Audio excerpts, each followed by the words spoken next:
Wahid, Isnan, Salasa. Assalamualaikum warahmatullahi wabarakatuh. Yes, teman-teman Insight, kita balik lagi di podcast Insight seperti biasa. Di sini kita masih akan ngobrol-ngobrol terus menggali kehidupan dari seseorang narasumber kita yang datang ke studio Insight Jak TV hari ini, dan kita masih ngelanjutin obrolan barengan sama Neneng Risma, seorang stand up komedian perempuan yang luar biasa, mentalnya mental baja. Dari kampung dia datang ke kota karena nggak pengen dikawinin di kampungnya. Neneng Risma masih akan ngobrol-ngobrol barengan sama kita. Neneng. Ya. Jadi gimana rencana nikahnya tuh sebenarnya kapan? Umur sekarang udah 23. Tapi kan di kota 23 nggak begitu tua lah. Iya. Dong. Kalau Neneng sendiri Ya sebenarnya pengennya sih secepatnya ya. Maksudnya dengan mungkin alhamdulillah Neng udah siap secara materi, tinggal mentalnya aja nih yang tanya-tanya ke orang yang sudah nikah, cari ilmu ke orang yang sudah nikah gitu kan.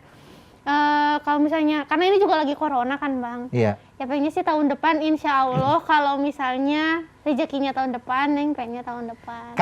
Tapi pasangan udah ada? Alhamdulillah. Oke. Sekarang kalau misalkan di sini, di ruangan ini, menurut Neneng yang paling cocok sama karakter Neneng yang mana? Nani aja. Nih lihat nih ya. Teman-teman Insight. Nih di studio nih, kagak ada akhlaknya pada nih. Giliran beginian apa? Dia cepet. Langsung pada bersuara. Yang mana yang mau? Coba yang mana, Neng?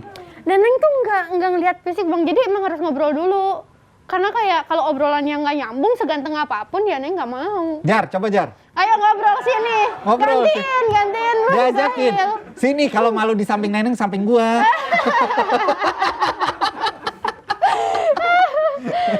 Gue tuh paling demen ya. Paling demen teman-teman Insight kalau kita tuh bercandain teman-teman yang ada di sini juga. Iya benar. Karena biar nggak cuman begini doang ngeliatin kamera doang gitu. Iya. Tapi lu pengen bener kan? Emang belum punya pacar? Iya. Ditanya Neneng. Emang belum punya pacar? Udah punya.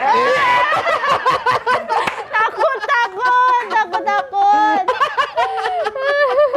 Neng, sekarang kita lanjutin lagi obrolan Neneng di dunia film gitu kan ya. Kemarin Neneng main film series gitu kan.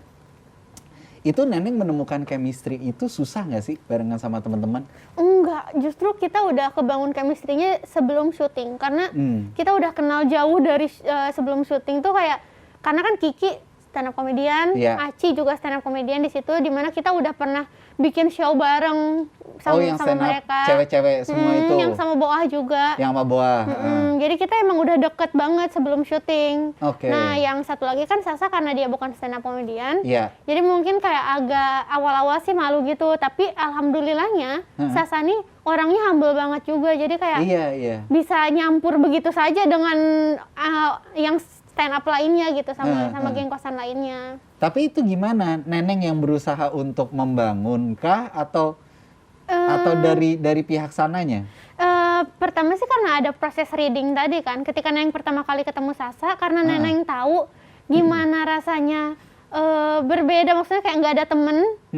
Kan kayak kalau syuting tuh kayak ketemu artis-artis, mereka udah temenan, kita sendirian gitu kan, kayak aduh nggak punya teman gitu. Nah ketika Neneng tahu Sasa satu-satunya anak di geng kosan ini yang nggak kenal satu sama lain, jadi kayak Neneng ngajakin Sasa gitu, kayak ayo sini gitu. Terus kayak pertama ketemu aja Neneng udah nyuapin Sasa nasi goreng, jadi kayak Neneng ngerasain Neneng nggak pengen lah Sasa nasi juga. Goreng orang atau nasi goreng saya masih aja nih dibahas. Disumpah loh, studionya dingin, Neneng berasa gerah ngobrol di sini. Oke, terus. Iya, jadi kayak gampang banget, dan anaknya juga ternyata cocok sama kita yang stand up komedian sebelumnya. Tapi memang chemistry itu kan harus dibangun gitu. Betul. Kan ya. Ada effortnya, harus ada usahanya juga. Nah, menurut Neneng, ketika membangun chemistry dengan seseorang itu dibandingkan dengan Neneng harus nulis materi stand up, itu susahan mana? Jujur, susah nulis materi stand up. Susah nulis materi stand up? Susah Bang, stand up tuh nggak gampang, nggak semua orang bisa stand up juga. Maksudnya kayak stand up tuh kan muncul dari ide kita sendiri, dan nyari ide tuh nggak segampang itu gitu. Jadi kalau misalnya ngejalin chemistry sama orang itu lebih gampang ya karena ada objeknya, ada objek yang bisa diajak ngobrol. Tapi kalau misalnya nyari ide kan kita sendiri yang harus berpikir dan itu nggak gampang menurut Neneng. Oke. Gitu. Nah, sekarang menjadi seorang stand up comedian, menjadi pemain film juga, aktivitasnya padat, alhamdulillah Allah kasih rezekinya banyak gitu kan ya ke Neneng. Ibadahnya gimana? Apanya? Lancar? Oh, lancar alhamdulillah. Alhamdulillah ya harus lancar dong Bang kalau rezekinya lancar. Nggak ada ketinggalan atau apapun? Ya ada lah kalau ketinggalan gara-gara baca buku tadi. Gara-gara baca buku? Iya. Bukan gara-gara kerjaan? Bukan, yang baca buku, kalau baca buku udah hilang, udah nggak inget. Serius Neng sampai segitunya? Iya. Ini buku yang dibaca buku apa sih? Buku nikah? Enggak dong. Rekening? Enggak dong. Ini kayak novel atau biografi seseorang, kayak Neng baca biografi Gus Dur, SBY gitu-gitu. Terus kayak buku sejarah. Terus Neng baca kayak apapun, karena menurut Neng kayak kalau misalnya udah baca buku tuh kadang Neng lupa. Ini tuh masih hidup gitu, ada dunia ini tuh Neng lupa segitunya. Neng, ini tadi ada titipan.